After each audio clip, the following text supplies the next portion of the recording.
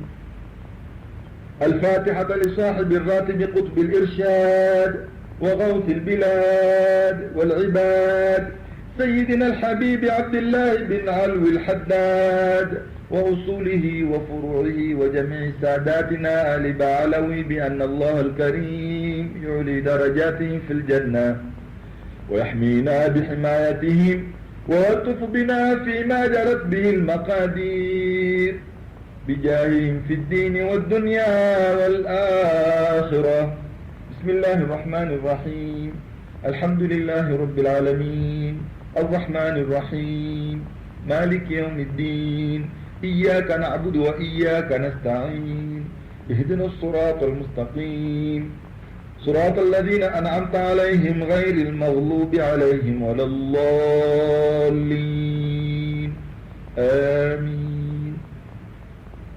الفاتحة لنا ولكم يا حاضرون ووالدينا ووالديكم ومشايخنا ومن حضرنا ومن غاب عنا ولأحيائنا ولأمواتنا وللمواظبين على هذا الراتب ولمن كان سببا في جمعنا هذا، بأن الله الكريم ينور القلوب ويستر العيوب ويفرج الكروب ويحفظنا بما حفظ به الذكر وينصرنا بما نصر به الرسل ويلطف بنا فيما جرت به المقادير ويهون علينا كل عسير. ونسأل الله الكريم أن يسد الديون ويرضى الخصوم عنا وعن جميع المسلمين جامعة وشاملة لكل نية صالحة نواها جميع عباد الله الصالحين سابقا ولاحقا مما يحبه الله تعالى ويرضاه، وبنية القبول وقضاء كل سؤل ومأمول وصلاح الشان وبلوغ المرام وحسن الختام، وإلى حضرة النبي محمد المصطفى صلى الله عليه وآله وأصحابه الكرام. الفاتحة. بسم الله الرحمن الرحيم الحمد لله رب العالمين الرحمن الرحيم مالك يوم الدين إياك نعبد وإياك نستعين اهدنا الصراط المستقيم صراط الذين أنعمت عليهم غير المغلوب عليهم ولا الضالين آمين. بسم الله الرحمن الرحيم الحمد لله رب العالمين حمدا يوافي نعمه ويكافئ مزيده. الحمد لله رب العالمين حمدا يوافي نعمه ويكافئ مزيده. الحمد لله رب العالمين حمدا يوافي نعمه ويكافئ مزيده. اللهم صل وسلم على سيدنا محمد في الأولين وصل وسلم على سيدنا محمد في الآخرين وصل وسلم على سيدنا محمد في النبيين وصل وسلم على سيدنا محمد في المرسلين وصل وسلم على سيدنا محمد في الملأ الأعلى إلى يوم الدين. اللهم صل وسلم على سيدنا محمد في الأولين وصل وسلم على سيدنا محمد في الآخرين وصل وسلم على سيدنا محمد في النبيين وصل وسلم على سيدنا محمد في المرسلين وصل وسلم على سيدنا محمد في الملأ الأعلى إلى يوم الدين. اللهم صل وسلم على سيدنا محمد في الأولين وصل وسلم على سيدنا محمد في الآخرين وصل وسلم على سيدنا محمد في النبيين وصل وسلم على سيدنا محمد في المرسلين وصل وسلم على سيدنا محمد في الملأ الأعلى إلى يوم الدين.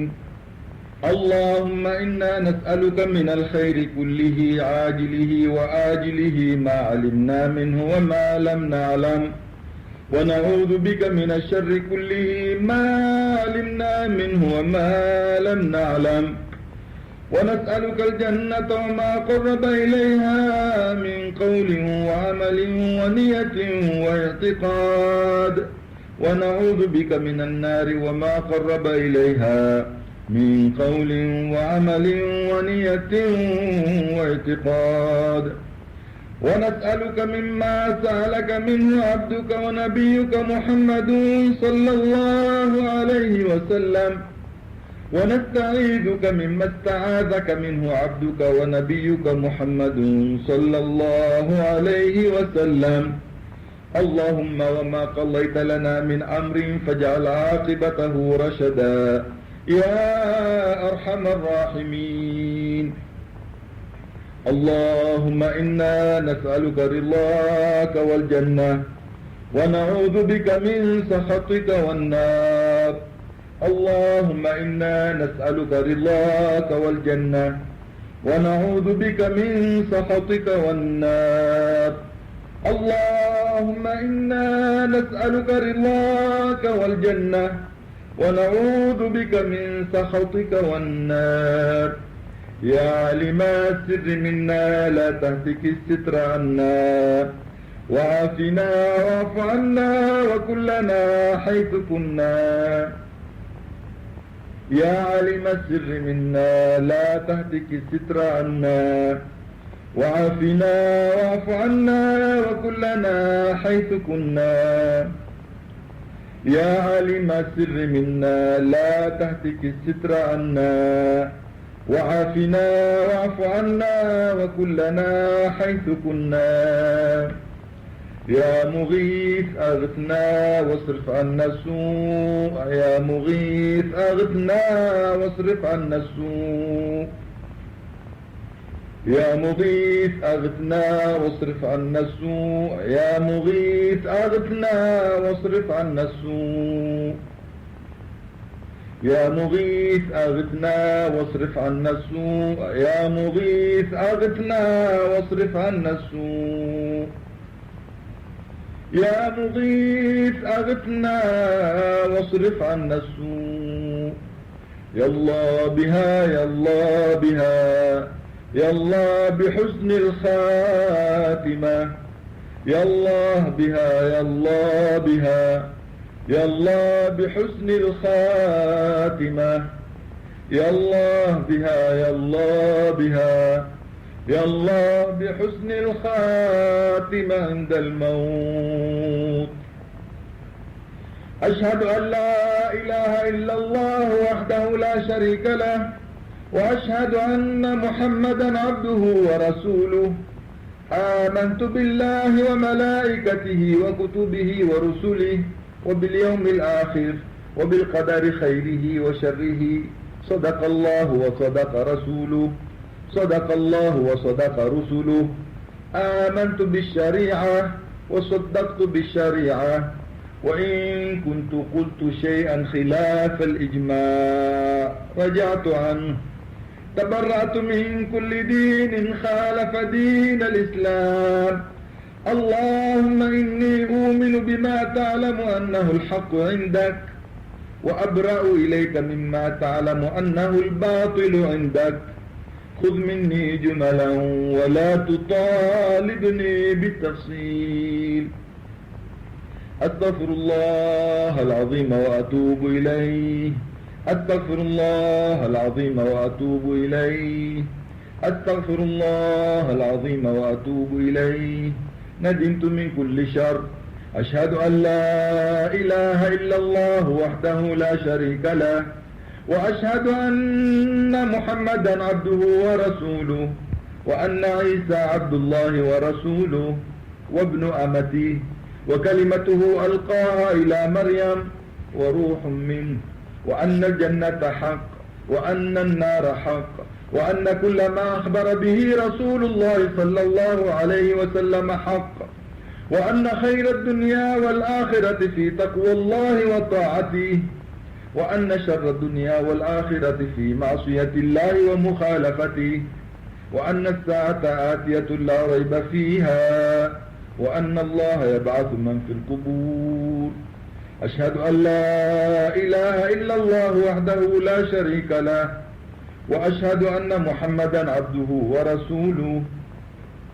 لا إله إلا الله أفني بها عمري، لا إله إلا الله أدخل بها قبري، لا إله إلا الله أخلو بها وحدي، لا إله إلا الله ألقى بها ربي، لا إله إلا الله قبل كل شيء، لا إله إلا الله بعد كل شيء، لا إله إلا الله يبقى ربنا ويفنى كل شيء، لا إله إلا الله نستغفر الله، لا إله إلا الله نستغفر الله، لا إله إلا الله نستغفر الله، لا إله إلا الله ونتوب إلى الله، لا إله إلا الله محمد رسول الله صلى الله عليه وسلم. الفاتحة. بسم الله الرحمن الرحيم. الحمد لله رب العالمين، الرحمن الرحيم، مالك يوم الدين.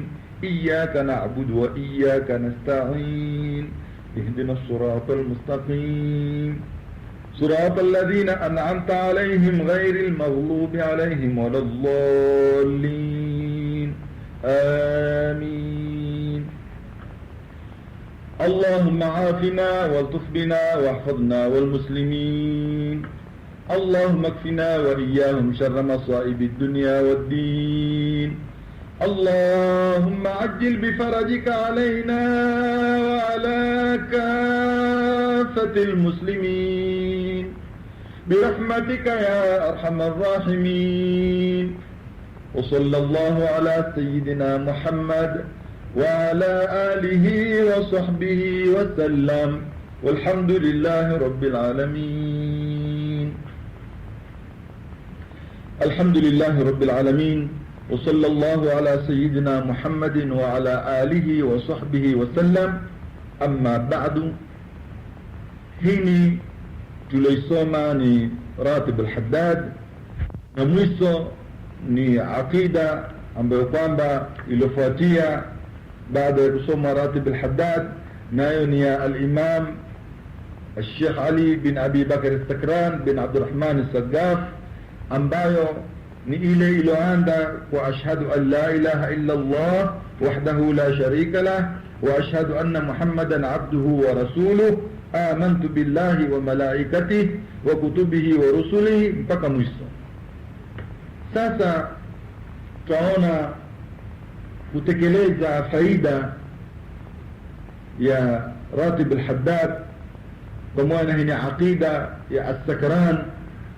Tunaona tueleze machache yalofungamana na hii ni Ratib al-Haddad, tena kwa njia iliyokuwa fupi. Ratibu hili au uradi hunu ni wa al-Habib Abdullah bin Ali al-Haddad, bwana mkubwa, mwanachuoni mwenye kukubaliwa, ambaye yule kuwa alikuwa haoni toka ujanani mwake, lakini Mwenyezi Mungu alimpa mato ya moyo na mato ya kumcha Mwenyezi Mungu na mato ya undani ambayo yalikuwa yakiona zaidi kuliko haya mato tuyafahamu sisi. Akafanya kazi iliyokuwa kubwa kabisa ya kuonesha mfano mwema utakikanao kwa Waislamu, na haswa kwa watu ambao kwamba wainasibisha kwa Mtume sallallahu alayhi wa alihi wasallam. Hakuketi yao yule kwa alikuwa uko katika hali hiyo, alishughulisha nafsi yake kwa ilmu, akasoma, akahifadhi Qur'ani, akasomesha na akafanya kazi. Alikuwa na mitendo yake akiandama yeye mwenyewe na akifuata. Hakuketi tu akinyosha mikono na kungoja kupoa huku na huku. Alikifanya kazi akizengea riziki ya halali, na huku akisomesha, na huku akifanya safari za kuongoza. Akajenga misikiti mingi sana na alikihifadhi sunna, na katika jumla ya ambayo alikuwa akiyahifadhi ni kusali swala ya dhuha, yani ile sala ambayo kwamba husaliwa wakati wa asubuhi baada ya jua kutoka na kuangatika. Yani nekana alikuwa akiswali swala hini katika misikiti yote iliyokuweko Tarim. Kila siku alikiswali swala hini katika misikiti yote iliyokuweko Tarim, na hapo tuambiwa Tarim ilikuwa ina misikiti 360. Hapa utaona ni ajabu gani hini na ni kudra gani hini ya Mwenyezi Mungu kuonyeshea watu na kuwakundulia watu nyakati zao. Swala ni kama hizo za sunna, mbali za faradhi, mbali kusomesha, mbali kufanya kazi, mbali kutangaza dini, mbali kwenda kusuluhisha watu, mbali kwenda kujenga misikiti, mbali kwenda kufanya tablighi na kuwaita watu waingie katika dini ya Mwenyezi Mungu na kuifahamu dini ya Mwenyezi Mungu kisawasawa, na tarika iliyokuwa njema ya kuwasikilizisha watu kwa Mwenyezi Mungu. Ratib al-Haddad hini ziliomo ndani ni dua ziliomo ndani ya Qur'ani na zilopokewa kwa Mtume sallallahu alayhi wa alihi wasallam. Na hapa tutaeleza machache yaliyofungamana na faida ya ratibu hini, ili mwenye kuisoma azidi kuona utamu na azidi khushui na azidi kuipenda. Ingawa ulama wametuambia dua zozote ni dua za kheri, hata mtu kama hazifahamu maana yake hakuna dua iliyokuwa mbovu, dua zote ni dua za kheri. Lakini hapa utaona katika Ratib al-Haddad kwamba humsalia Mtume sallallahu alayhi wa sallam. Kitu cha kumsalia Mtume ni kile tukifahamucho ambacho Mwenyezi Mungu alitutaka ndani ya Qur'ani, akatufahamisha kwamba yeye mwenyewe Mwenyezi Mungu na malaika wake wamsalia Mtume, na sisi tuloamini tumsalie Mtume. Inna Allaha wa malaikatahu yusalluna ala nabi ya ayyuhalladhina amanu sallu alayhi wa sallimu taslima.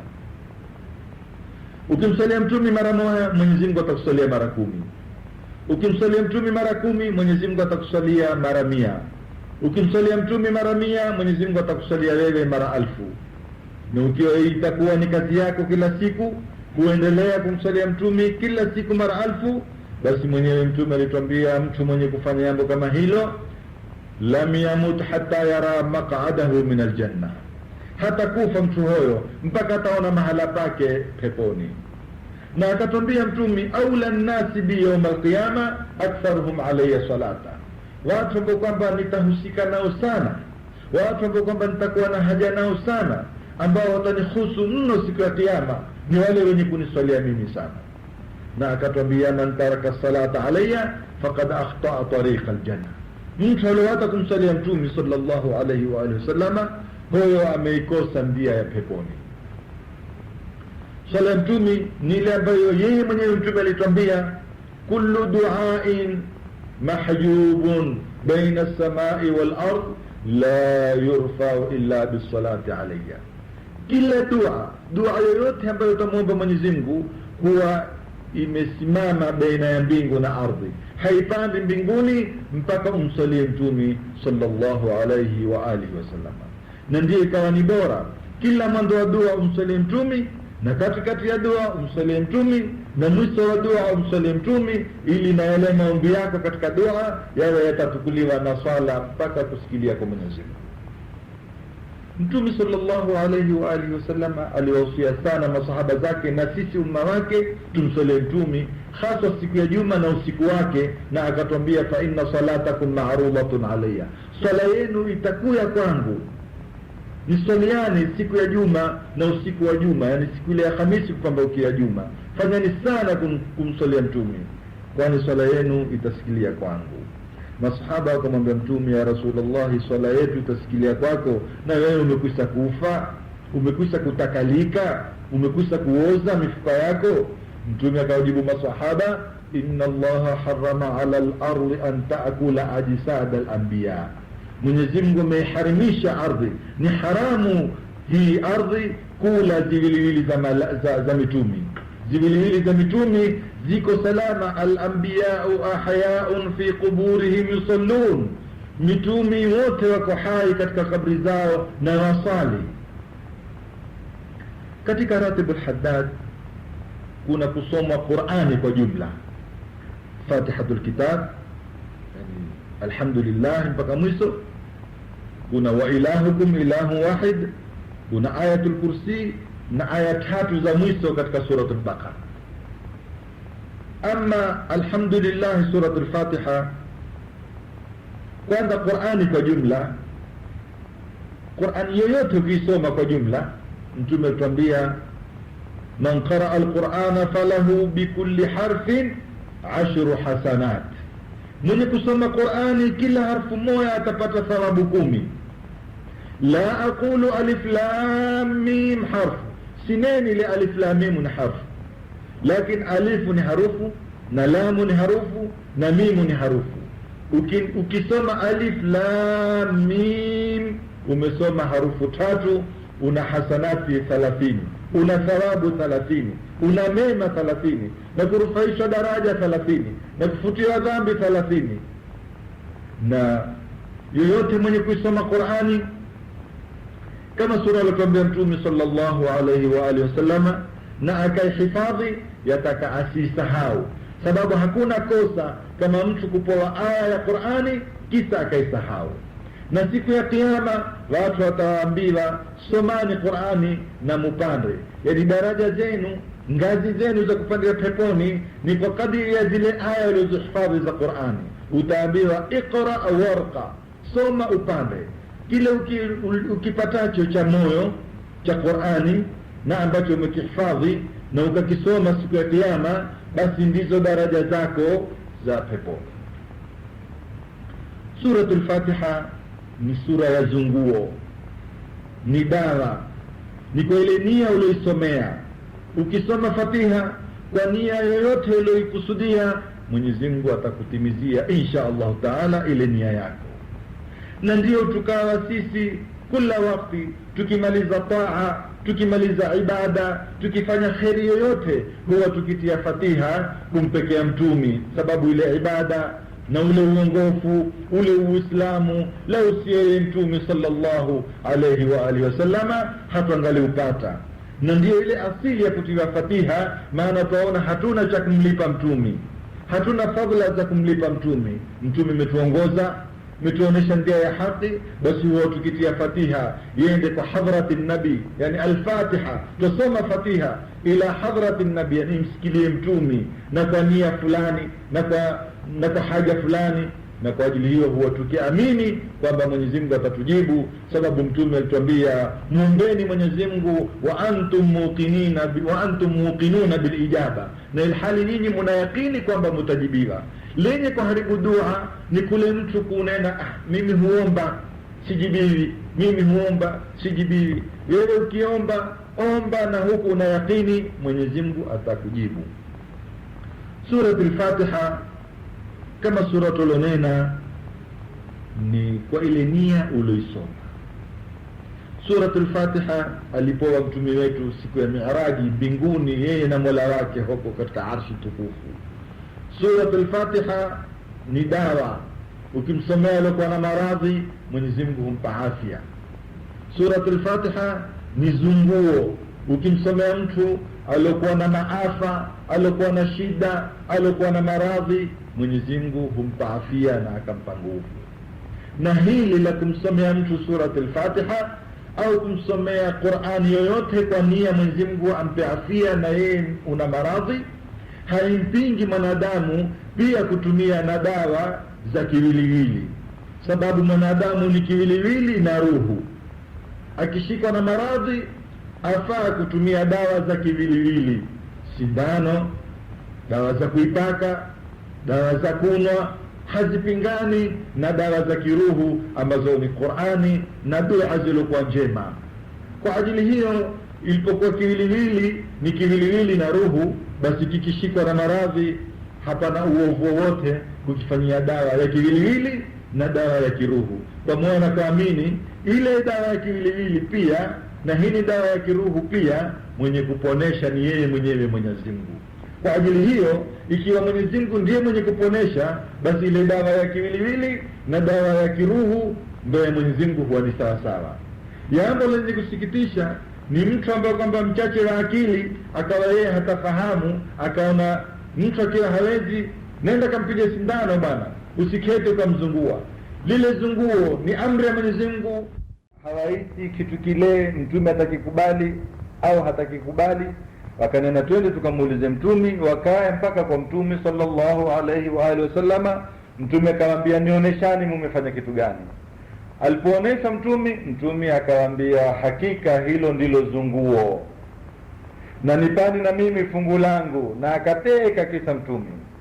Yani kutaka huku na kutaka fungu lake ni kuonesha kwamba yeye alikuwa hana haja ya wale mbuzi, lakini amelena lile neno ni kama dhihaka, na kuonesha kwamba kile kitendo cha faa na kutukua ujira ya faa.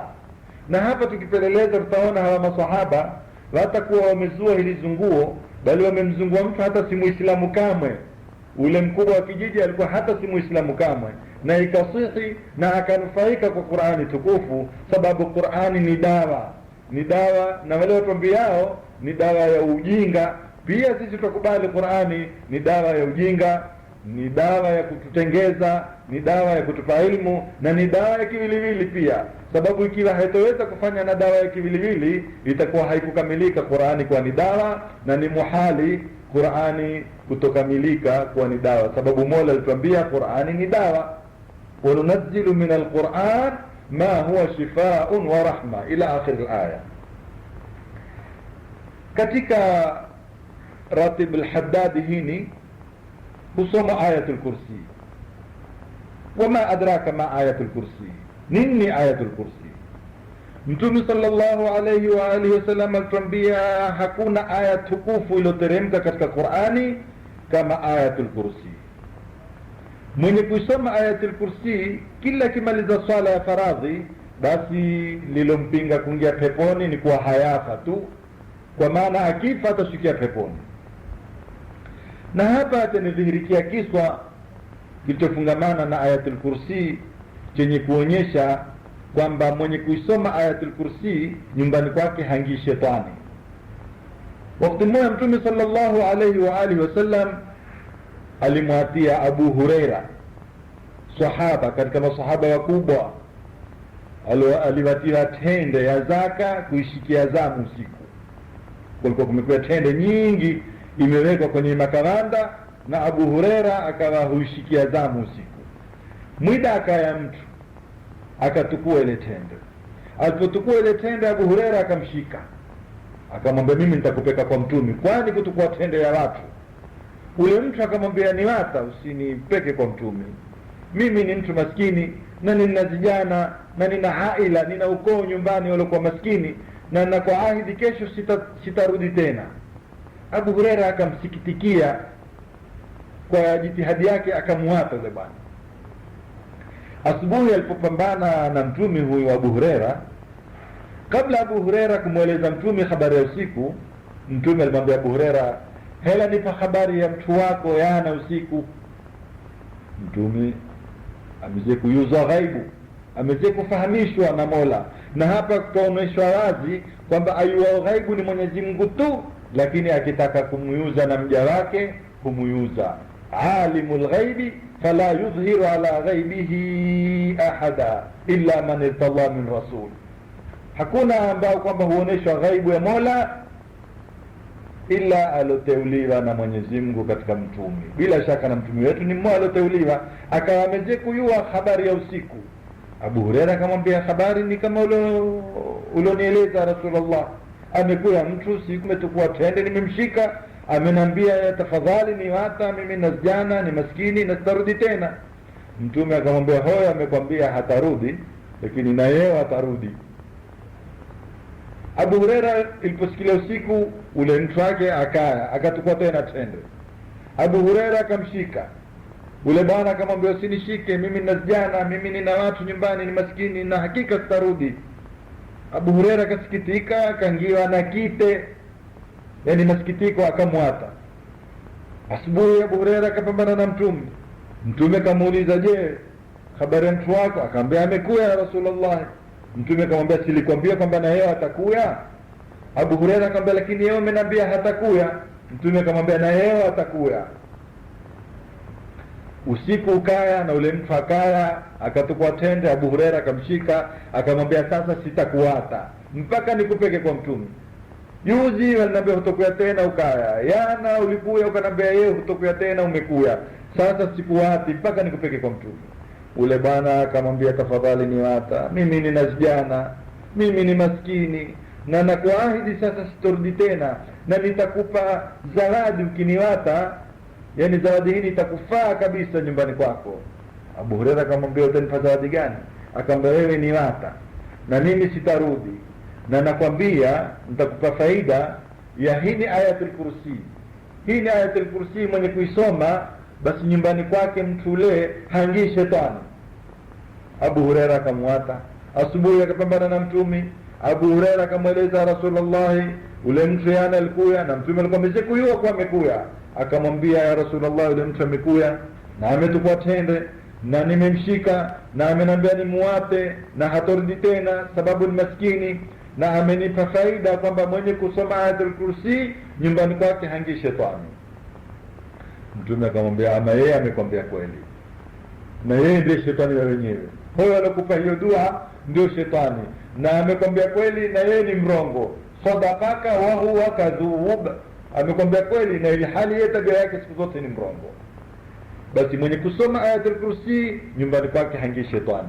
Watu wasiwe na haja kwenda kuzengea sihri, kwenda kuzengea utawi na uganga ulioharimishwa, na kuandika mambo yasiokuwa na asili ambayo kwamba hayakubaliani na kisharia. Soma ayatul kursi nyumbani kwako, umeze kuifunga nyumba yako na shetani. Katika jumla ya Qur'ani ni zile aya 3 za mwisho wa suratul Baqara, kuanzia lillahi ma fi samawati wa ma fi al-ard mpaka fansurna ala alqawmi alkafirin. Hizi ni aya ziko katika kandi, yani katika bengi la arshi. Hakupoa mtu isipokuwa alipoa Mtume wetu Muhammad sallallahu alaihi wa sallam. Na mwisho kuna zile dua 7 ukiziomba Mola ameze kutwambia mimi nimekuja kuzifanya. Yani nazo ni pale tunenapo la tuakhidhna, Mola usitupatilize, inna sina, tukisahau au akhtana, au tukikosa. Rabbana wala tahmil alaina isra, Mola usitutukuzishe uzito kama walotukuzwa uzito hono kwa nyuma.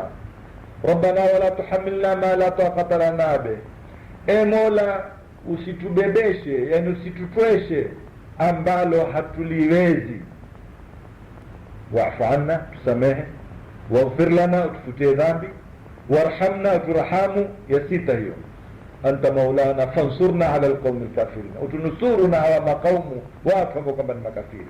Dua saba hizi mtume alituambia kwamba Mwenyezi Mungu hukukamilishia na hukujibu pale pale ukisa kuzisoma dua hizi. Bora uwe na imani iliyokamilika na kuwekelea sawa sawa. Katika Ratibul Hadadi kuna la ilaha illa Allah wahdahu la sharika lah, lahul mulku wa lahul hamdu, yuhyi wa yumitu wa huwa ala kulli shay'in qadir.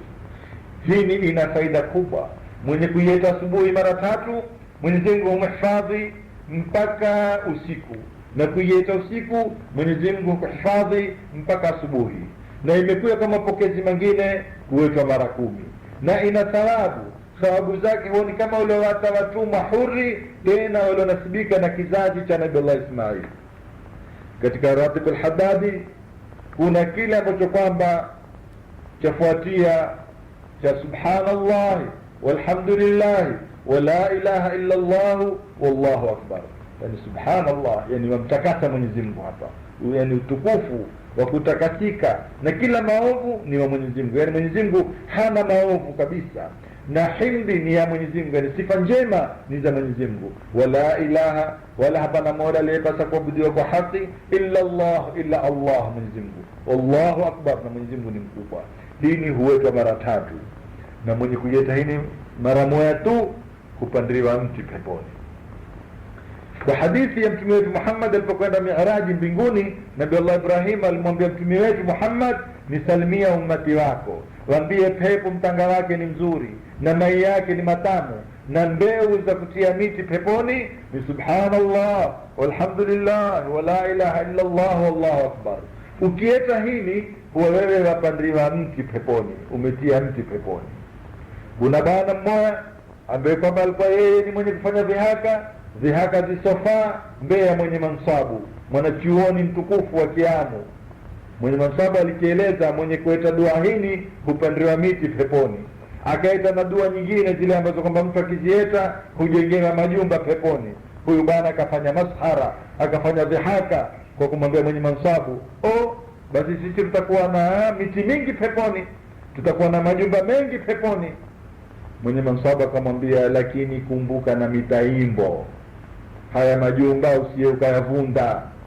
Ukinena urongo wavunda majumba yako peponi, ukizini wavunda majumba yako peponi, ukijeta wavunda majumba yako peponi, ukisengenya wavunda majumba yako peponi, ukidhulumu, ukinyang'anya watu, yani zitendo zichafu na maasiya, hubomoa yale uliyojenga peponi. Ni kweli haya masomo fulani ukiyaeta utapata miti peponi na majumba peponi, lakini yataka ufahamu miti hii na majumba haya usiyabomoe kwa maasiya, ni lazima uitunge.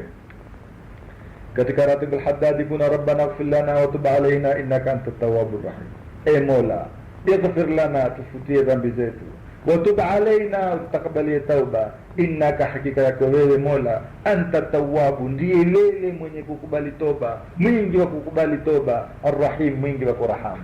Yani Mwenyezi Mungu ni mwingi wa kupokea toba yetu, na hufurahi kama sura al-Tawbah Mtume sallallahu alaihi wa sallama, hufurahi Mwenyezi Mungu akimwona mja wake atubia zaidi ya mmoja wetu ambaye kwamba alikuwa amepotea na ngamia wake. Ngamia ule ndani muna mikate yake, muna mai yake, muna nguo zake, muna pesa zake, muna jitu zake zote za safarini zimo kwenye ngamia. Hela saurisha mtu hoyo alikuwa yeye kwa safarini na ngamia wake ule au kipando chake kile kina jitu zake zote, zitambulisho zake zote, mali yake yote, zakula zake zote, akiba yake yote. Mwida awe ngamia ule amempotea, bila shaka mtu ule huwa na wasiwasi. ghafla akamuona ngamia ule, bila shaka mtu ule huona furaha sana. Basi furaha ya Mwenyezi Mungu akimwona mja wake kutubia yashindwa furaha ya huyu aliyopotelewa na ngamia wake mwenye zitu zote hizo, kisa akamuona. Katika Ratibul Haddadi kuna Allahumma salli ala Muhammad, Mola msalie mtume wetu Muhammad. Allahumma salli alayhi wa sallim, Mola msallim, yani mteremshie salamu nyingi mtume wetu Muhammad. Na tumebaini fadla ya kumsalia mtume sallallahu alayhi wa sallam. Katika Ratibul Haddadi kuna a'udhu bi kalimati llahi tammati min sharri ma khalaqa, najilinda, a'udhu, najilinda, naikinga, naihifadhi, naiepusha, naomba nihifadhike kwa yale maneno ya Mwenyezi Mungu yaliyokamilika na amri zake zilizokuwa zimetimia, nailinda na kila shari ambalo Mwenyezi Mungu ameliumba. Dua hii alifundishwa bwana mmoja alikuwa kwa mtume, akamwambia Rasulullah, yana nalingia nyumbani kwangu kauma na nje kitumbo, sikuona utungu kama wange kitumbo hoyo. Mtume akamwambia, ama wewe lau angalingia nyumbani kwako au katika safari ukashukia mahala ukaeta a'udhu bi kalimati llahi tammati min sharri ma khalaqa mara 3, basi hudhuriki na kitu chochote. Na haya ndio mabomu ambayo nataka Muislamu ashikamane nayo. Watu kama na masikitiko henda kwa watali walolaaniwa ambao ni haramu, wakatumia ndia za kufri, ndia za shirki, wakahadawa na wakadanganywa kwamba ati yafungwa nyumba yake, ati yafungwa mali yake. Chenye kuhifadhi mali yako na nyumba yako ni kumtegemea Mwenyezi Mungu kwa dua kama hizi aliyoeleza Mtume sallallahu alaihi wa sallam. Katika Ratibul Haddadi kuna bismillahi alladhi la yadhurru ma'a ismihi shay'un fil ardi wala fis samaa wa huwa as-sami'ul 'alim. Bismillah, kwa ina la Mwenyezi Mungu, alladhi, mola ambaye kwamba la yadhurru ma'a ismihi shay'un, kwa maana ina la Mwenyezi Mungu hakidhuru kitu chochote katika ardhi wala katika mbingu, sababu yeye Mwenyezi Mungu ndiye mwenye kusikia, ndiye mwenye uyuzi. Kwa ajili hiyo mwenye kuieta dua hili akawaye aamini kwamba kwa ina la Mola mtukufu, ina ambalo kwamba likisoma ina lake mtu hadhuriki na chochote, basi mwenye kuieta dua hii mara 3 hadhuriki kwa sumu, hadhuriki ati na kurogwa, ati na kufanyiwa sihri, ati na kufanyiwa utawi. Na ndio utaona wale watu walioshikamana na nyiradi kama hizi, wao hawaingii katika fola wenye kurogwa au kutiliwa dawa, na hata wakitiwa haziwashiki. Lakini wenye kudhurika ni watu waliokuwa mbali na dua kama hizi. Katika Ratibul Haddadi kuna radina billahi rabba wa bilislami dina wa bi Muhammadin nabiyya. Radina billahi rabba, tumekubali kwa Mola wetu ndiye Mola wa haki alipaswa kuabudiwa. Wa bilislami dina, na tumekubali kwamba huyu Muislamu ndiyo dini ya haki. Wa bi Muhammadin nabiyya, na tumekubali kwamba Muhammad ni nabii. Hii ni moto mara 3, na kila ukieta uweke ndani ya moyo wako kwamba umekubali kwamba Mwenyezi Mungu ndiye Mola peke yake, hana mwana, hana Roho Mtakatifu, wala baba, wala mzimu, wala shetani, wala msitu, wala pango, wala shetani, wala jini, wala insi, wala chochote. Mwenyezi Mungu ni Mwenyezi Mungu mmoja tu, lam yalid wa lam yulad wa lam yakul lahu kufuwan ahad. Hakuzaa, hakuzaliwa, wala hana mfano wake. Na huyo ndiye Mola wa Waislamu. Hana mwana, hana mke, hana kijana, hana chochote, ni yeye peke yake mwenye kuhitajiwa. Na tumekubali kwamba Uislamu ndio dini, wa man yabtaghi ghayra al-islami dina falan yuqbala minhu, atakaye kushika dini sio Uislamu hakubaliwi, sababu Uislamu ni dini ya haki, Uislamu ni dini ya sawa, dini ya Mola mmoja, mtume mmoja, kitabu kimoja, nyakati moja, ibada moja, undugu mmoja, Qur'ani moja, nia zetu ni moja, shabaha zetu ni moja, dini ya kumtakasa Mola, dini ya kuwakubali na mitume waliotangulia nyuma wote. Sisi Waislamu tumkubali Nabii Allah Isa, tumkubali Nabii Allah Musa, tuwakubali mitume wote kama iliyotuambia Qur'ani, la nufarriqu baina ahadi min rusuli, hatufarikanishi, hatupambanui katika mitume wa Mwenyezi Mungu yoyote. Mitume wa Mwenyezi Mungu wote kwetu sisi ni sawa sawa, tuwaheshimu na tuwapenda, na haya hayapatikani katika dini yoyote isipokuwa dini ya Kiislamu. Utaona dini nyinginezo hazimtaki mtume wetu Muhammad, lakini sisi tutawakubali mitume wote. Na huu ndio Uislamu wa sawa. Na mtu kama ameona kuna majongo katika Uislamu, basi ni makosa ya Waislamu wakifanya yale majongo, si Uislamu wa wenyewe.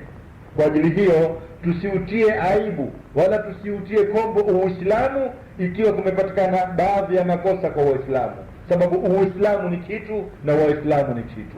Yawezekana kuwa Waislamu wameushika Uislamu sawa sawa, na kama kuna kosa lililopatikana kwa Uislamu usitwambie ni Uislamu. Uislamu ni dini ya haki. Na mtume alitwambia mwenye kuieta hili mara 3 basi huwa ni haki Mwenyezi Mungu mtu ule awe radhi naye, sababu wewe umemwambia tumeridhika kwamba Mola ndiye bwana wetu, tumeridhika Uislamu ndio dini yetu, tumeridhika Sayyidina Muhammad ndiye mtume wetu, basi na Mola huwa naye ni haki ya kwamba na sisi tumeridhika nawe. Na hao ndio waliopata radhi ya Mwenyezi Mungu, radiyallahu anhum wa radu anhu. Hao ndio watu ambao kwamba Mola amewapa radhi na wao wako radhi na Mwenyezi Mungu, na radhi ya Mwenyezi Mungu ni kitu kikubwa sana. Katika uradi hunu pana bismillah, kwa jina la Mwenyezi Mungu, walhamdulillah, na sifa njema za Mwenyezi Mungu, wal khairu, na khairi, na shari bimashiatillah, zote zitokana kwa Mwenyezi Mungu. Muislamu ataka aelewe kwamba yeye aishi kwa jina la Mwenyezi Mungu na sifa njema ni za Mwenyezi Mungu, na kwamba khairi na shari yatokana na Mwenyezi Mungu Subhanahu wa Ta'ala. Na hili ni sifa kubwa sana walioipata Waislamu. Sisi Waislamu tuamini kwamba khairi na shari ni hukumu ya Mwenyezi Mungu, kama mtume alipotuambia ajaban li amri almu'min. Nastaajabu sana, ajabu kubwa ni jambo la Muislamu. Inna amrahu kullahu khair, jambo la Muislamu lote ni khairi toka mwanzo mpaka mwisho. In asabathu sarraa shakara fakana khairan lahu. Muislamu akipatikana na khairi humshukuru Mwenyezi Mungu, akanena alhamdulillah, akapata khairi. Wa in asabathu dharraa sabara fakana khairan lahu. Na akipatikana na mambo ya kumdhuru Muislamu husubiri na ikawa pia ni khairi. Na hapo utaona sifa hii iko kwa Waislamu. Wasiokuwa Waislamu utaona mtu hana imani, amelifuatia jambo au ataka kitu au amedhamiria kupata haja yake, akiikosa pale pale atakwenda kuinyonga, pale pale atakwenda kuiua, pale pale ataitia kisu, pale pale ataitia kitandi, pale pale atakula sumu. Muislamu hafai kufanya mambo kama hayo. Muislamu akipata khairi atashukuru na itakuwa ni khairi, na ikiwa amepata shari atasubiri na itakuwa ni khairi. Na ndio bismillah walhamdulillah wal khairu washarru bimashiatillah. Amanna billah, tumemwamini Mwenyezi Mungu, wal yawmil akhir, na tumeamini siku ya mwisho. Tubna ila Allah, tumerejea kwa Mwenyezi Mungu, batinan wa dhahira, kwa batin, kwa ndani na nje. Na ndio sifa itakikanayo kwa Muislamu, awe kila siku atatubia Mwenyezi Mungu kwa Mwenyezi Mungu kwa dhahiri na kwa siri. Mtume alituambia tubu ila Allah, na Qur'ani ilituambia tubu ila Allah, tutubie kwa Mwenyezi Mungu. Qur'ani imetutaka sisi ayuhal mu'minun, sisi tuloamini tutubie kwa Mwenyezi Mungu. Na Mtume alituambia tubu ila Allah fa inni atubu ilayhi fi kulli yawmin 70 marra. Mtume alituambia turejeeni kwa Mwenyezi Mungu, tutubie. Yeye Mtume kila siku atubia mara 70, na mapokezi mengine kila siku atubia mara 100. Mtume ni mtume alikuwa mtukufu, mwema, msafi, hana makosa, hana dhambi, ameje kufutiwa hizo dhambi. Hatakuwa hana, hata kama alikuwa nazo ameje kufutiwa dhambi zilizotangulia na dhambi zitakazokuja. Liyaghfira lakallah ma taqaddama min dhanbika wa ma ta'akhkhar. Mola ameje kumwahidi amfutie dhambi zake. Yeye hana dhambi, hana makosa, ni wa peponi bila shaka, na kila siku atubia mara 100. Je, mimi na wewe tutubie mara ngapi kwa Mola wetu? Na makosa yetu ni haya, majongo yetu ni haya, maasiya yetu ni kama haya. Yataka saa zote sisi tuwe tutubia kwa Mwenyezi Mungu. Na kutubia ni kuwekelea kwa Mwenyezi Mungu na ukatia nia usilifanye tena kosa kama lile, pamoja na kuyuta ukaona umefanya kitendo kiovu kabisa, na kutia azma usirejee tena, na umuombe Mwenyezi Mungu akufutie zile dhambi, na kama pana haki ya mtu uirudishe. Ikiwa ulikuwa umenyang'anya kitu umrudishie mwenyewe, au ulimnena kwa uovu uende kwake utake msamaha. Hiyo ndio toba ambayo kwamba ndani ya Qur'ani tuliambiwa tubu ila Allahi taubatan nasuha, tubuni kwa Mwenyezi Mungu taubatan nasuha. Taubatan nasuha ni toba ilokamilika sharuti zake, ukatubia kisawa sawa, ukaekelea kwa Mwenyezi Mungu, ukaiuta na lile kosa ulilofanya, na ukaazimia usilifanye tena. Hapo Mwenyezi Mungu atakufutia dhambi zako insha Allah taala. Katika ratibu al-Haddad kuna ya rabbana wa'fu anna wamhu alladhi kana minna. Ya rabbana, mola wetu, wa'fu anna, utusamehe, wamhu alladhi kana minna, ulifute lile lilokuwa kwetu ambalo kwamba lilikuwa ni ovu. Kila mmoja hapa duniani tunaona mafeli yake maovu yatakayafutwe au yapotezwe, manake yana sifa mbaya, yana sifa mbovu. Achelea hatari serikalini, wewe bwana feli yako wewe si nzuri, afanye kila namna ile feli lipotezwe. Basi hapa sisi tumuomba Mola atufutie dhambi zetu na ayafute yale yaliokuwa kwetu ya majongo, na Mwenyezi Mungu ni mwenye kukubali dua ya mwenye kumuomba, sababu Mola alituambia ud'uni astajib lakum, ni ombani nitawajibu. Bora zikamilike sharuti za kuomba, na kukamilika sharuti za kuomba ni zile alizotaka Mola alipotambia faliyastajibu li waliu'minu bi. Nataka na mimi munijibu. Mwenyezi Mungu naye ataka kujibiwa, sio wewe umuombe, sababu waona Qur'ani imetuambia ud'uni astajib lakum, niombani nitawajibu. Mbona huomba sijibiwi? Wewe huyamjibu Mwenyezi Mungu. Mwenyezi Mungu ataka wewe uwe msafi, uwe mkweli, ufuate taa, usali, utoe zaka, uhiji, ufunge, uwe mkweli, upendane na watu, usaidie watu, utunge jirani zako, yani ukamilike, upambike na pambo la Kiislamu. Hapo utakuwa umemjibu Mwenyezi Mungu. Sasa wewe hutaki kumjibu Mwenyezi Mungu, wewe unataka ujibiwe. Katika ratib al-Haddad kuna ya dhal jalal wal ikram amitna ala din al-Islam. Ya dhal jalal, ewe Mola mwenye utukufu, wal ikram, na mwenye kutukuza, amitna, tukuomba utufishe ala dini al-Islam, katika dini ya Kiislamu. Na mtu mwenye kuomba dua hili, basi Mwenyezi Mungu kwa ukarimu wake atamjibu, amfishe katika dini ya Kiislamu, na ndiyo dini ya haki. Ya qawiyu, ewe Mola mwenye nguvu, ya matin, ewe Mola ambao kwamba mwenye ushindi na ukamilifu, ikfi sharra dhalimin, tutoshelezee nasi shari la madhalimu.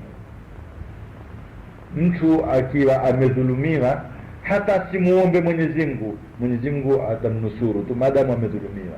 Ama ukiwa utamuomba Mwenyezi Mungu na huku waamini kwa Mwenyezi Mungu, yeye ndiye kawi, ndiye mwenye nguvu, tena matin, ambao kwamba una nguvu, umwambie ikfi sharra dhalimin, tutoshelezee, tuapushie shari la madhalimu, basi Mola atamjibu, sababu dua ya alodhulumiwa haina pazia baina ya yule mja na Mwenyezi Mungu. Aslaha Allahu umura almuslimin, sarafa Allahu sharra almudin. Tuomba Mwenyezi Mungu ayatengeze mambo ya Waislamu, na tumuomba Mwenyezi Mungu atuondoshee shari la wenye kutukera na kutuudhi. Hili ni moja katika dua tukufu za kumwomba Mwenyezi Mungu atutengezee mambo, na hakuna kitu kitukufu kama mtu kutengezewa mambo. Na mtu kutengezewa mambo ni kwa kumuomba Mwenyezi Mungu pamoja na kuilazimisha kumcha Mwenyezi Mungu. Waman yattaqillaha yaj'al lahu makhraja wa yarzuquhu min haythu la yahtasib. Mwenye kumcha Mwenyezi Mungu, basi mambo yake mtule yatatengea, na atapata mapitizi ya kupita na makhraji, ndia za kutokea, na Mwenyezi Mungu humruzuku kwa namna sodhani. Hayo ni mwenye kumcha Mwenyezi Mungu. Ya Ali, ewe Mola uliokuwa mtukufu, ya Kabiru, ewe Mola uliokuwa mkubwa, ya Alimu, ewe Mola uliokuwa muyuzi, ya Qadiru, ewe Mola uliokuwa na uwezo, ya Samiu, ewe Mola mwenye kusikia, Ya Basir, Mola mwenye kuona. Ya Latif, Mola mpoe. Ya Khabir, Mola ambao kwamba wewe ni khabir, ni muyuzi. Tukuomba tupe nasi utukufu. Ndio maana ile ya Ali, Mola mtukufu, tupe nasi utukufu. Ya Kabir, Mola mtukufu, tupe nasi mambo matukufu. Ya Alim, Mola lokuwa muyuzi, tuyuze nasi. Ya Qadir, Mola lokuwa na uwezo, tupe nasi si uwezo, tuishinde nafsi yetu, tuweze kufuata taa. Ya Samii, Mola ambao kama wasikia, tusikizishe nasi kila lokuwa mazuri, utuzibe na maovu tusiyasikie.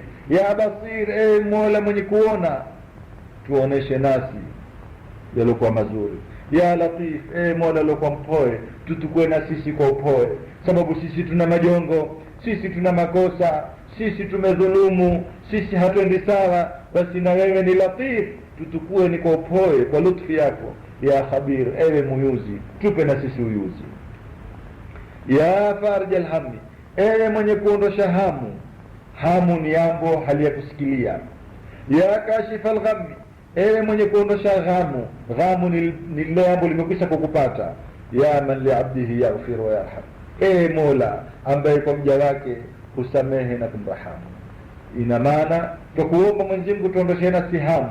Hamu ni yale mambo ambayo kwamba hayakupata. Una madeni, hucha kutoka utashikwa, wazengera, huyu wakutaka, makoti, machifu, maaskari wenye kukudai, yani umezungukwa na mambo pale hayakupata, kwa zile ni hamu. Basi ya Farij alham, ewe mwenye kuondosha hamu. Ya Kashif algham, ewe mwenye kuondosha ghamu. Ghamu ni yale mambo umeze kukupata sasa, umeze kushikwa, umeze kuzama sasa. Hamu ulikuwa huingia baharini, ghamu ndio umeze kuingia sasa. Basi zote mwenye kuziondosha ni yeye Mwenyezi Mungu.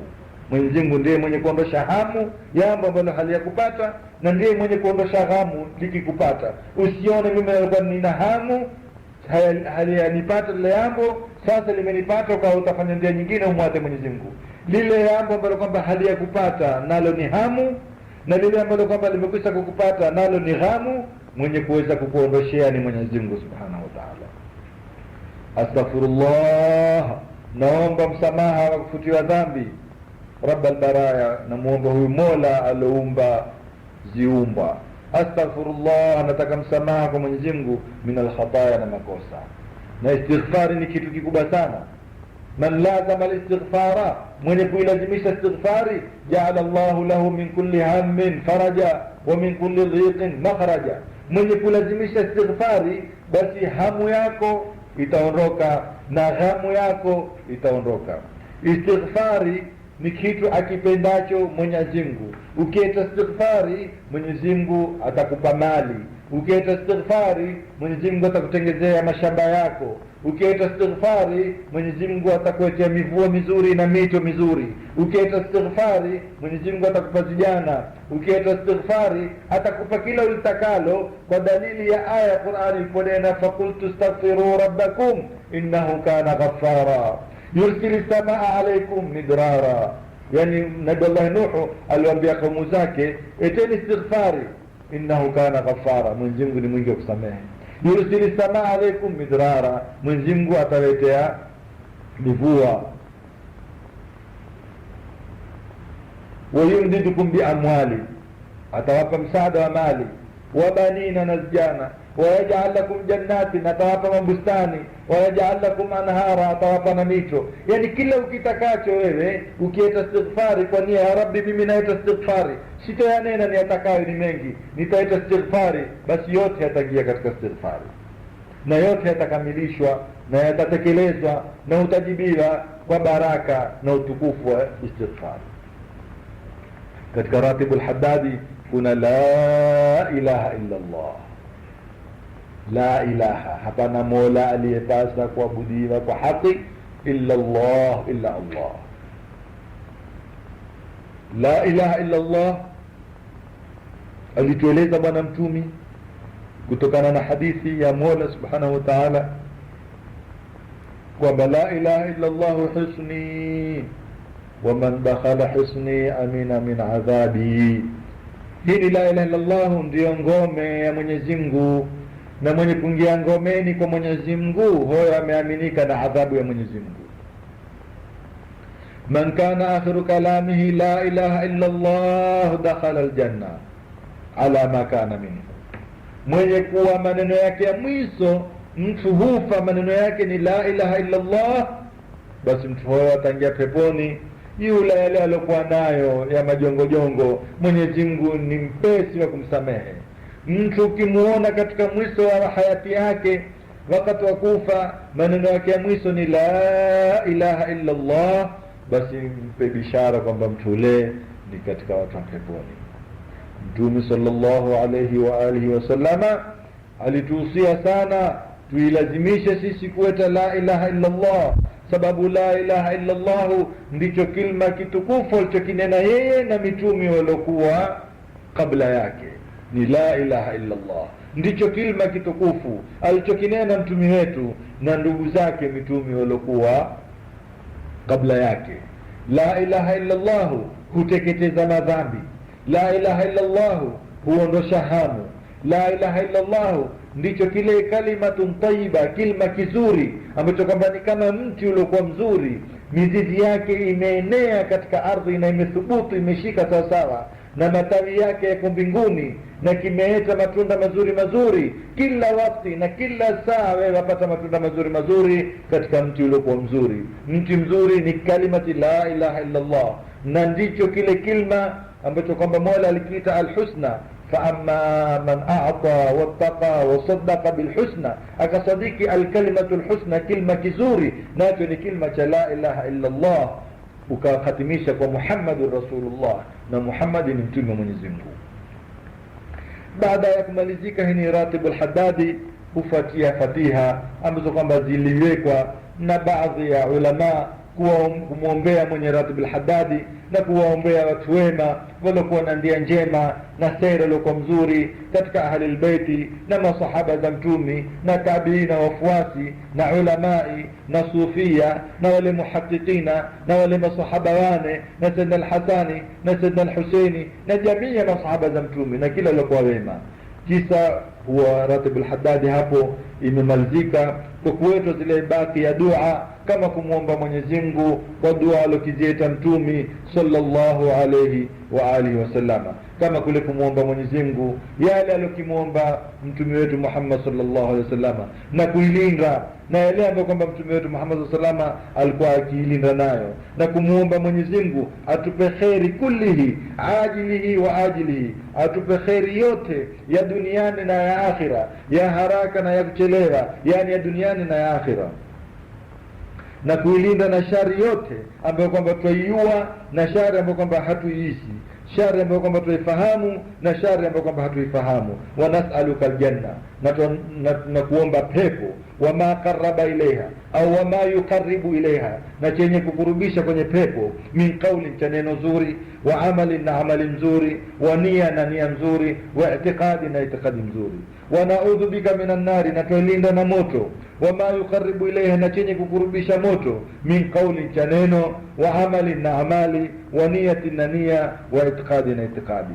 Allahumma, Mola, wama qallaita lana, na kile ambacho kwamba umetuhukumia sisi, min amrin, cha jambo lolote, faj'al aqibatahu rashada, tukuomba ujalie mwisho wake iwe ni uongofu, ya arhamar rahimin, ewe mwenye sikitiko kuliko wenye sikitiko. Hapo tena tumuombe Mwenyezi Mungu radhi yake na pepo yake. Allahumma inna nas'aluka ridhaka wal janna, kisha tumuombe atuepushe na moto na ghadhabu zake. Wa na'udhu bika min sakhatika wan nar, kisha tumuombe Mola, ya alima sirri minna, Mola uyuwa siri kutokana na sisi, la tahtiki sitra anna, usitufedhehi, usituondoshe ile sitara yako, yani usituaibishe, usitufedhehi, usituadhiri. Wa afina, tupe nasi afia, waafu anna, tusamehe, wa kullana haithu kunna, uwe kwetu sisi we Mola popote tuwapo. Ya mughith, ewe Mola mwenye kunusuru, aghithna, tunusuru, wasrif anna su'a, tuondoshe lilokuwa ovu. Ya Allah biha, ya Allah biha, ya Allah bihusnil khatima. Mola, kwa kilima kitakatifu cha la ilaha illa Allah, tukuomba utupe na sisi husnul khatima, mwisho mzuri, nao ni mwisho wa mtu kufa katika dini ya Kiislamu. Hii ni Kwa ufupi ndiyo tafsiri na ndiyo maana machache ya Ratibul Haddad. Kisa kimebakia na kile cha aqida. Aqida ni yale ambayo kwamba sisi tuyaamini, nayo ni kuanza ashhadu an la ilaha illa Allah wahdahu la sharika la mpaka mwisho, ambayo madhumuni yake ni kwamba sisi tukubali kwa moyo wetu na tutamka kwa ulimi wetu kwamba hapana mola aliyopasa kuabudiwa kwa haki isipokuwa ni Mwenyezi Mungu, la sharika lahu, hana mshirika wake, na kwamba Muhammad ni mja wake na ni mtumi wake. Tumemwamini Mwenyezi Mungu na malaika wake na vitabu zake na mitumi wake na siku ya mwisho, na tumeamini kadari yenye kutupata la khairi au la shari. Mola ametuambia kweli, Mola ni mkweli na mtumi ni mkweli. Sadaqallahu wa sadaqa rasulu. Tumeamini sharia na tumesadiki sharia, na kama tumelinena neno kinyume cha umoja wa Uislamu, sisi tumerudi nyuma, hatulineni tena, na tumeiapusha na kila dini yenye kukhalifu dini ya Kiislamu. Mola, inni uuminu bima ta'lamu annahu alhaq indaka, yani mimi naamini kwa kile ambacho kwamba wewe Mola wakiua kwamba hiki ni haki kutoka kwako, na tutakuapusha Mola, tutakuweka mbali na kila ambacho kwamba wakiua kwamba si cha kweli kwa kutoka kwako. Tukuomba Mola uyatukue mambo yetu kwa jumla, khudh minni jumla, tukue mambo yote kwa jumla, wala tutalibni bitafsili, usinitaki kwa moya moya, yani mambo yetu yote Mola wayafahamu, basi tumekuatia wewe. Astaghfirullah alazim wa atubu ilayhi. Sisi tuamini kwamba Mola ni mmoja peke yake, hana mshirika wake, na mtumi wetu ni mja wake na ni mtumi wake, na tuamini kwamba Isa Abdullah ni mja wa Mwenyezi Mungu wa rasuluhu, na ni mtumi wa Mwenyezi Mungu, na ni kijana cha kijakazi wa Mwenyezi Mungu, yani ni mwana wa Maryamu, na ni kilima kitakatifu kiloingia kwa Maryam, na ni ruhu takatifu iliyotoka kwa Mola ikaingia kwake Nabii Allah Isa. Na tuamini kwamba pepo ni kweli na moto ni kweli, na kila alichotupa habari mtumi ni kweli, na kwamba mtu akitaka kheri duniani basi ni kumcha Mwenyezi Mungu na kumtii, na kwamba shari ya dunia na akhira basi ni katika kumwasi Mwenyezi Mungu. Kheri ya dunia na kheri ya akhira ni kwa kumtii Mwenyezi Mungu na kumcha Mwenyezi Mungu, na kwamba kiyama kitakuya, hapana shaka, na kwamba Mwenyezi Mungu atawafufua walioko makaburini. Mola, sisi tukubali kwamba wewe ndiye Mola wa haki na Sayyidina Muhammad ni mja wako na ni mtume wako. Mola, hapana Mola isipokuwa wewe. Kwa hiyo la ilaha illa Allah umri wetu utamalizika. Kwa hiyo la ilaha illa Allah tutaingia kaburini. Kwa hiyo la ilaha illa Allah tutakuwa pekee ndani ya kaburi. Kwa hiyo la ilaha illa Allah tutapambana na Mwenyezi Mungu. Hiyo la ilaha illa Allah ndiyo peke yake kabla ya kitu chochote. La ilaha illa Allah ndiyo ya baada yake, baada kila kitu. La ilaha illa Allah Mola wetu atabakia na kila kitu kitakosekana. La ilaha illa Allah tutubia kwa Mwenyezi Mungu. La ilaha illa Allah tustaghfiri kwa Mwenyezi Mungu. La ilaha illa Allah Muhammadur Rasulullah. Hapana Mola aliyepasa kuabudiwa kwa haki illa Allah, na mtume Muhammad ni mtume wa Mwenyezi Mungu sallallahu alayhi wa alihi wasallam. Mpaka hapa na aqida ya Sheikh Abi Bakr Sakrani nayo imemalizika, na zote tumezieta kwa ufupi. Hizi ni zitu zataka tafsili ndefu na zataka maelezo makubwa, lakini kama suratul Wanena, dua ni dua, hakuna dua iliyokuwa mbovu. Utakachokiomba ni kizuri, lakini ipambe ili dua yako ikubaliwe. Kula chakula cha halali, vaa nguo za halali, ziwe tahara, mahala pazuri, mtii Mola wako, usitupe faradhi zake, usidharau mambo yake, msikize Mola wake, na ufahamu kwamba ukimwabudu yataka umwabudu kama sura alotaka mtumi, umwabudu kwa ihsani.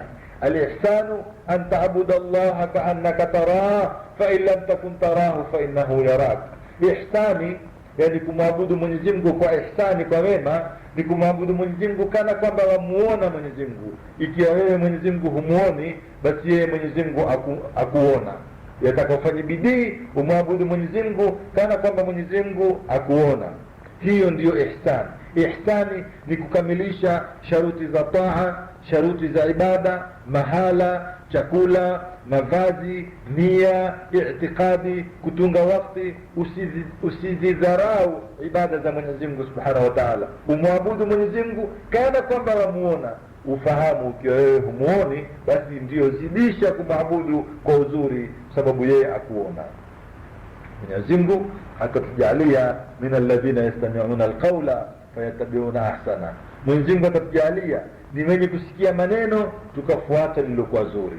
Na nakupa nasaha ndugu yangu Muislamu, katika haya uliyosikia, lolote ambalo kwamba wewe utaliona bado lina shaka nawe, bado huyalifahamu, bado haliyatangamana nayo uzuri, ufuate amri ya Mwenyezi Mungu katika Qur'ani ilipotuambia fasalu ahla dhikri in kuntum la ta'lamun.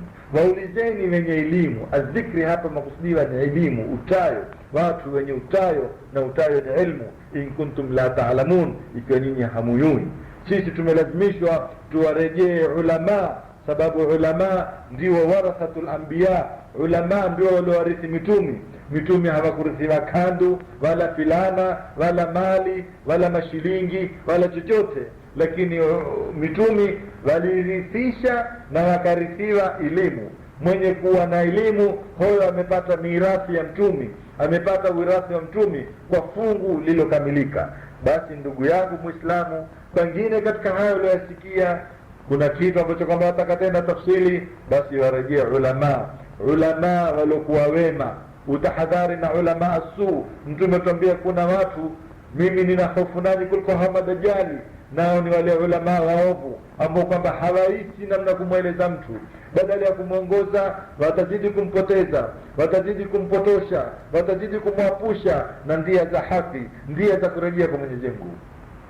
Hunu uradi, na mfano wa uradi hunu katika azkari za kumuomba Mwenyezi Mungu ndizo zenye kuweka utulivu katika nyoyo. Watu wamepata salama, watu wameona raha kwa kumtaja Mwenyezi Mungu. Ratib al-Haddad hii imeenea dunia mzima, na watu wakiisoma waona hiki ndicho tukitakacho. Watu wamesumbuka sana. Watu waliokosa elimu walijaribu mashindano ya ulevi, yamefeli. Walijaribu ulevi wa kuvuta, wamefeli. Walijaribu sampuli za maasiya, wakaitoa katika taa, wakawa hawana ibada, hawana dini, hawamuishi Mwenyezi Mungu, hawaishi misikiti, hawaishi chochote, wakawa wao wameitupa kwa ulevi na kuifanyia itakialo. Mwisho mambo yale pia yamedhihiri kwamba hayana maana, hayana raha, sio yenye kuleta furaha. Lakini imedhihiri sasa kwamba raha na utulivu wa moyo na upumbazi wa bongo ni mja aketipo mbele ya Mola wake.